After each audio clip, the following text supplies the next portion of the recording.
Le parc naturel marin veille à l'équilibre entre ce qui relève de la protection du milieu marin et du maintien des activités durables. Alors pour ça, il y a plusieurs solutions. La première, si on reprend la connaissance, c'est la diffusion de cette connaissance auprès des acteurs économiques. Si on prend l'exemple du tourisme par exemple, informer les acteurs du tourisme des nouvelles espèces, du nombre de dauphins pour ceux qui font de la découverte du milieu marin ou de l'activité du parc, c'est très intéressant pour eux parce que ça construit leur discours.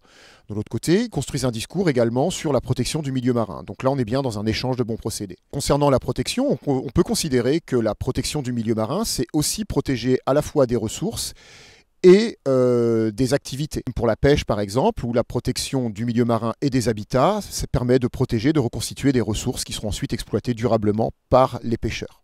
Et enfin, en matière de soutien aux activités économiques, on a du soutien direct avec de la subvention qui permet d'orienter des activités vers quelque chose de très durable. Le second moyen de soutenir des activités économiques, c'est de fournir de la donnée, notamment aux entreprises qui ont besoin de réaliser des études d'incidence.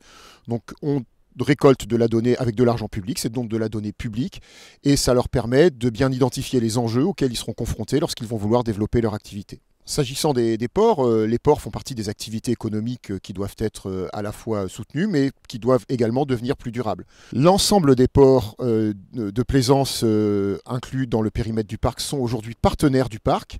À ce titre, ils se sont engagés dans une réduction de leur impact sur l'environnement, et notamment en limitant les pollutions liées au carénage, par exemple, ou en mettant en place des installations de ravitaillement en carburant qui soient plus propres. Et le parc, de son côté, à travers l'Office français de la biodiversité, subventionne un certain nombre de ces investissements. Les acteurs économiques sont conscients de l'importance de préserver le milieu marin. D'abord, c'est utile pour leurs activités.